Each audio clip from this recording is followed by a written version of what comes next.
So a week has passed. Welcome back. I am out in the snow, as you can tell. I have done my quarantine. I've taken my second COVID test of the week. I suppose 2 weeks if you span it that way. And all is negative, which is fine. As you can see, within that time, it snowed a lot. Now, a lot of people, namely my wife, was questioning my reasoning for buying a London taxi. What she neglected to realise is that it's hugely practical. I'm about to go and take all of our recycling, big boxes, that fit in the back of that don't fit in the back of our other cars. So, I say that's a win. But the real question is, can you get a taxi to drift?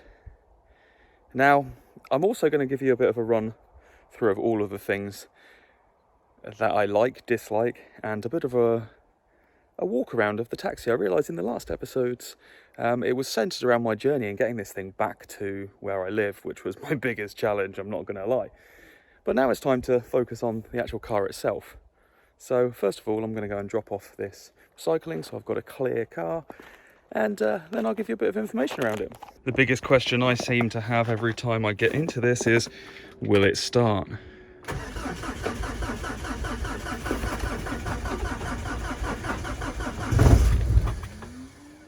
Ooh, maybe not.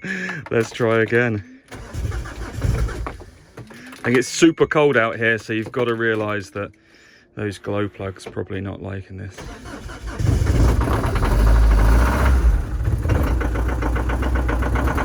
And she's up. What does she sound like? A transit van. But she's going. Let's try and clear some of this snow and get to the recycling. Don't need to lose your head over this, mate. That'll do. And it won't really, like if I was going on the main road, I'd have to clear that off because that's dangerous and it's illegal to drive with that on your car. But I'm literally just going around the corner on this industrial estate, so I won't meet anyone and it should be hopefully fine. If you haven't got one of these, look at this. This is like something straight from wish.com, but it's a mitten with a snow scraper attached to it. Look at it. And it's actually really good. Job done. That'll do it. It's not mine though, it's Philly's, so I better put it back into a car. So you'd be surprised this isn't the only video on the internet with the question, can you drift a taxi? So yeah, it probably isn't even the best, but we're going to give it a shot anyway. And I've dropped off all the recycling.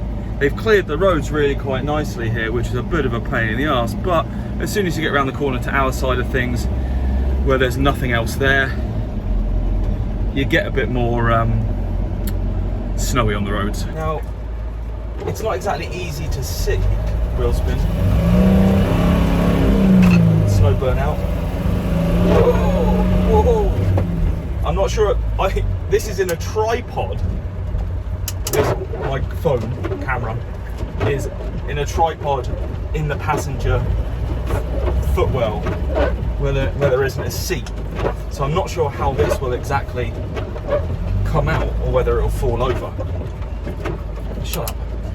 So it may not seem that drifty when it's on camera, but I tell you, when you're in it, bum clenching, second gear, corner, turn in.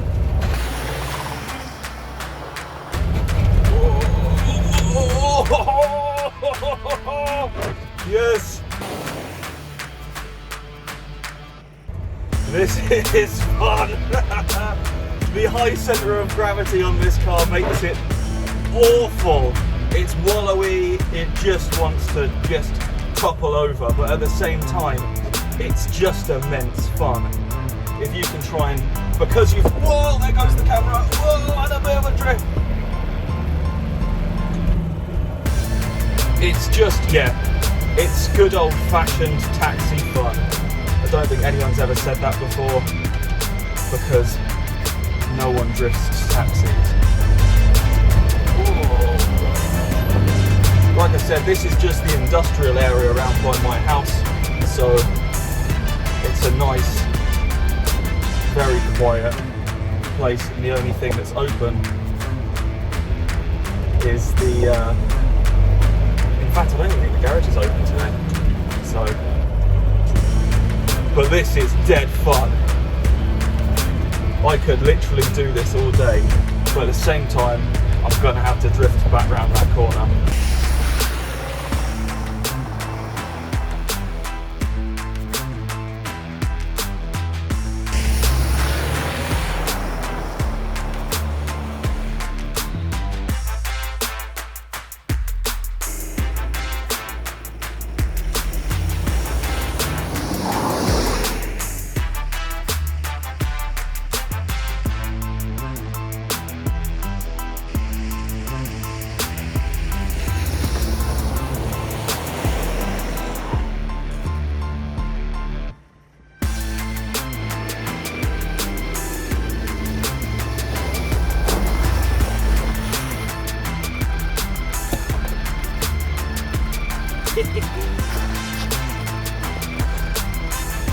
Done. Now, back to the taxi itself. I'm well aware that I didn't really give you guys a good kind of tour of this thing. And there's a lot to show you. Now this taxi is built in 2010. Yeah, I know, right? 2010. That is pretty much the same age as our C1, a year older, and it's 6 years newer than my S4, and it doesn't look like it at all. You can see, first and foremost, some of the issues. Look at the headlights. I mean, there's literally holes in the insides where they've burnt them through. This was my issue driving home. You can't see a thing. So I do need to replace the headlights. I like the little pinstripes on here. I think they're really cool.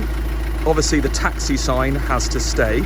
I'm going to see if I can get the loom to be able to make that actually work. But yeah, my main issue at the moment is the headlights and getting them sorted. It has electric mirrors. They work.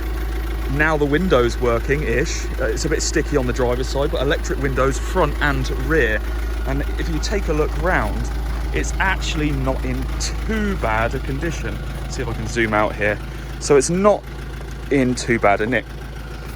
You know, there's a few bits, and I can see if you just poke in there a little bit, and there's a little bit of surface rust under there, but it's not too bad. It's obviously had a bit of a shunt on the back. The bumper's a bit caved in, and the boot floor is probably where there's the worst damage. It's not damaged, it's not crumpled in, it's just a bit rusty. So you can buy a replacement part. It's 80 quid for the replacement boot floor. I know, because I've checked this. Otherwise, when I first got it, the rear lights weren't working, but for some reason they just didn't have bulbs in, so I'm not sure if that was a part of when it had a shunt and the bulbs broke and they just didn't replace them. So there's those. I've put those in. Everything seems to work fine now. And I have to say, most things actually work on this, to a degree. You kind of expect more from a 2010 car. But yeah, let's hop inside. So the back seats clearly have plenty of action. It's fine. It's in okay condition. It just looks like a taxi. You've got your 3 seats there, 3 seat belts, so you can fit 3 people there.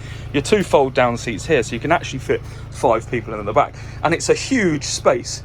Everything seems to work on here. You've got your little lighting control panel there for your fan, your window, your light, and being able to speak to the driver and not. There's an intercom system that goes between the two. So when in the front, if I've got the radio on, I can turn the radio off basically by using the intercom, and it allows me to have a microphone which is around here. There's a little speaker up here and a microphone there, and it allows the driver to speak to the passengers and vice versa. But that works. It's got all of its details still in there from when it was actually a Hackney carriage, which I think is pretty cool. The license is still valid until May this year, which is a bonus. And yeah, so this is the back. The boot's fairly small, obviously, but this is what it looks like. Most of the stuff works. You can see at the front that the tyres are quite low. I think there's a slow punch on the front 2 tyres. but otherwise it seems to be okay. And it's not going to win any awards in here. Like I said, look, I'm going to remind you, this is a 2010 vehicle, only 10 years old, yet look at it. It's like being in a 90s car. So you've got your electric windows. This is for the rear, so I do those. Oh no, it's not, it's for this one. Oh no, that's it. These are for the the front electric windows. This is to lock the windows to stop people being able to unlock them and get them out. This is the seat that's seen many, I think it's had a re-bolster on the bottom because this doesn't match that. You can actually get a little Recaro to fit in here, so I don't know, maybe see if there's something more comfortable. It's got the standard armrest that you get in the Range Rover as well, so look at that, sharing little features they've got here, which was a godsend coming over here, I have to tell you that. This is the adjustment that you have in this seat, but there isn't actually that much that you can do. It's kind of a bit, yeah, that's kind of all the adjustment you've got. So not great from a kind of comfort adjustment point of view. And that's as far back as it goes as well, because it hits this bulkhead. So that's all you've got, which is a bit of a pain if you're like 6'10" or something. I'm not, I'm only 5'11", I fit fine, perfect. But if you're not, bit of a challenge. Now, when you're in this thing, oh, it feels like a 90s car. First of all, we don't have, as a taxi, if you didn't know with taxis, you don't have a front seat, no front seat. This is often used for luggage storage. So they have it here so you can strap bags in here. So if you're going to the airport or whatever, this was my lovely way of filming myself attempting to drift around corners. But yeah, plenty of space for activities in the front here. But you can see how far away that door is from this door. Bloody miles, absolutely miles. So when I was trying to reach tickets over there to get them out on the journey down, if you haven't seen that, the link will be up here somewhere.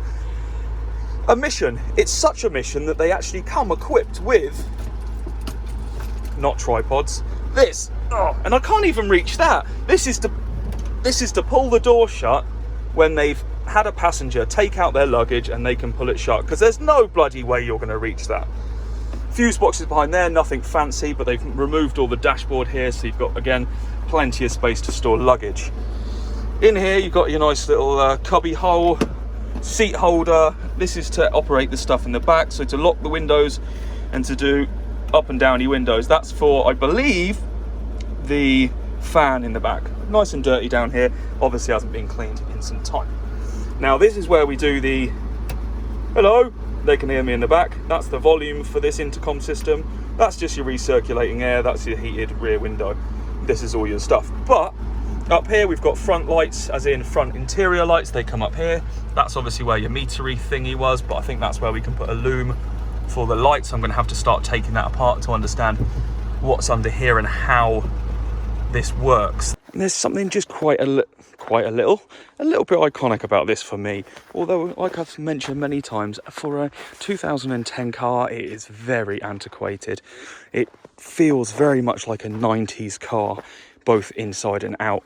Now as well, it's definitely not meant for speed. I've no idea why you've got these like wind deflectors on there, because at about 60 miles an hour, these make one hell of a noise. And in fact, just everything about it rattles, it shakes.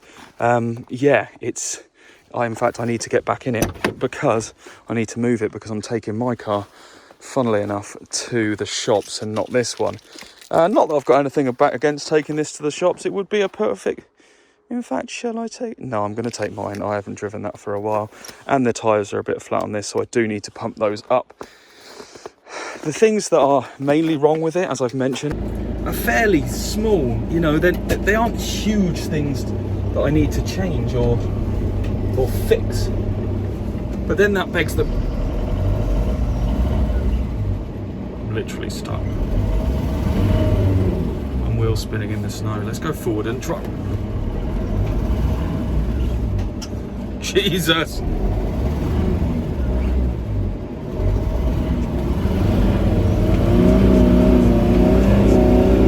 Here we go. If in doubt, hoon it out. It's one way to get it out. I don't really fancy my chances all the way down there, so I'm just going to move it down here for a minute and then move the Range Rover.